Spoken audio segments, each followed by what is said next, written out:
Salut les formateurs, c'est Flo, j'espère que vous allez bien. On se retrouve aujourd'hui pour la 18e boîte du calendrier de l'Avent. Allons voir ce que c'est.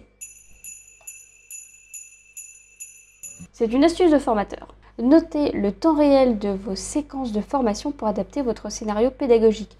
C'est tout simple, mais il faut le faire. On a l'habitude, avant une formation, de préparer notre scénario, de faire tout un joli tableau Excel, enfin en tout cas moi c'est comme ça que je procède, avec les heures de démarrage, les objectifs, la durée de la formation, les modalités, bref je note tout, ce qui fait que quand j'anime c'est très facile pour m'y retrouver, mais très souvent ça ne se passe pas comme prévu. Il y a des temps à adapter, l'icebreaker peut-être qui prend plus de temps que prévu, l'accueil aussi pour moi ça c'est vraiment un moment qui peut énormément varier, on peut avoir des groupes qui peuvent être très en avance, on commence à l'heure et c'est magnifique, ou on peut avoir au contraire des personnes qui vont arriver en retard, voire très en retard, ce que je trouve inadmissible d'ailleurs entre nous parce que je forme des formateurs et voir des formateurs arriver en retard à mes formations, ça pour moi c'est inadmissible. Voilà, Déjà que j'ai du mal avec le retard, mais alors là je me dis un formateur qui arrive avec une demi-heure de retard, non. À moins qu'il y ait un énorme problème, je veux bien. C'est pas, c'est pas quelque chose que je tolère beaucoup. Mais bon, revenons plutôt au sujet. L'accueil pour moi va pas mal évoluer. D'ailleurs, sur l'une des formations que j'ai animées en ce début de mois, c'est la première fois que j'ai l'intervention d'une personne extérieure, dans une formation distancielle, qui intervient au début de la formation. Donc ça, c'est important pour moi de le savoir avant que j'anime pour pouvoir prévoir ce temps dans mon scénario.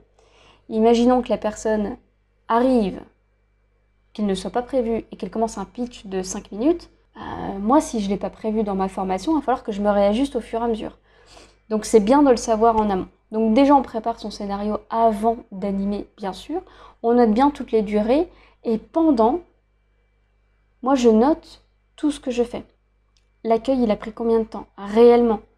Le temps d'accueillir tout le monde, le temps de dire bonjour, il y a ceux qui sont connectés en avance, ceux qui sont arrivés en retard, combien de temps en retard, combien de temps je tolère aussi le retard, l'icebreaker, combien de temps il dure réellement, surtout si c'est un nouveau, parce que si c'est quelque chose que j'anime régulièrement, j'ai une fourchette. Plus on va animer avec des groupes différents et plus on va avoir une idée du temps réel que ça prend, cet exposé-là, combien de temps il a duré finalement, bref, de savoir précisément le temps que chaque séquence va prendre, ça me permet moi de pouvoir m'ajuster, de pouvoir me dire finalement cet exercice-là, je pensais qu'il allait prendre 45 minutes et en fait en une demi-heure c'était plié.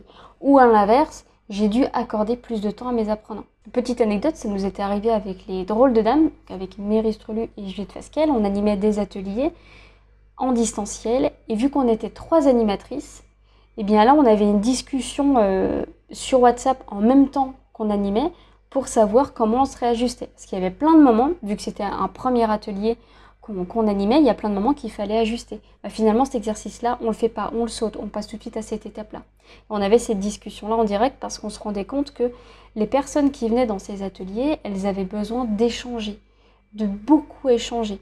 Et on s'est dit, est-ce qu'on garde ces échanges-là qui sont constructifs ou est-ce qu'on respecte le scénario? Nous, on a préféré s'adapter à nos groupes. Donc, ça a demandé un ajustement. Et après, on débriefe sur, finalement, cet exercice-là, on l'a sauté. Ça a pris tant de temps. Et pour les ateliers suivants, du coup, on a compris qu'il fallait du temps d'échange qu'on n'avait pas prévu initialement dans le scénario. Et donc, on réajuste. Donc ça, pour moi, c'est une astuce qui est simple, mais qui est importante et qui joue vraiment sur l'efficacité d'une formation ou d'un atelier. On note le temps réel de la séance et des séquences de formation. Et vous verrez qu'avec le temps, plus vous allez animer, plus il y a des mécanismes qui vont se faire et plus vous allez comprendre réellement la durée. Et donc on peut mieux évaluer une durée.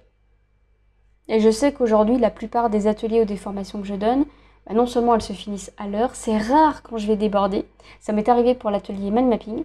Et l'atelier interactivité aussi. Mais là, j'ai privilégié les échanges. L'atelier mind mapping, je l'ai complètement changé parce que la manière dont je l'avais créé, il y avait des petites choses qui ne collaient pas. Donc là, je l'ai changé pour pouvoir finir à l'heure déjà et puis pour que ça corresponde mieux aux attentes. Et l'atelier interactivité, je me retrouvais seule face à un formateur. J'avais prévu énormément de séances pour cet atelier-là et du coup, j'avais parfois un seul inscrit. Mais j'animais quand même parce que je me rendais compte que les formateurs avaient vraiment besoin de ces séances-là, de ces moments d'échange et du coup je débordais. Ça devenait plus un coaching qu'un atelier, mais c'était pas grave. J'aurais pu finir à l'heure et me dire non, c'est bon, on avait prévu ce temps-là. Ben non, je préférais continuer. Prévenir la personne, se disant bon, on est en train de déborder, est-ce que c'est ok? Oui, eh ben on continue et puis on va jusqu'au bout de notre idée. Voilà, donc notez bien le temps réel de vos séquences. Alors, à l'arrachant sur un petit bout de papier, voilà, séquence 1, hop, on va se noter 15 minutes finalement. Exposé là, finalement j'ai fini à 10h43. Moi je me note juste les heures de fin. Et après la formation, après ma journée de formation, là je vais regarder, tiens finalement ça a pris tant de temps. Et généralement, je prévois plus de temps dans mes scénarios pour l'exposé que ce que je ne fais réellement. Parce que dans mes exposés, je vais à l'essentiel et je préfère laisser du temps pour les questions, pour que les personnes me disent ce qu'elles en pensent, leur expérience. Je préfère privilégier l'échange. Et donc mes exposés, généralement, sont très synthétiques. Bon, moi, je retombe toujours sur mes pattes. Voilà. Ça, ce sera une astuce pour plus tard. Mais voilà, notez le temps réel de vos formations. J'espère que cette astuce vous aura plu. Merci en tout cas d'avoir regardé cette vidéo. Abonnez-vous à la chaîne. Et puis, on se retrouve demain pour la prochaine boîte.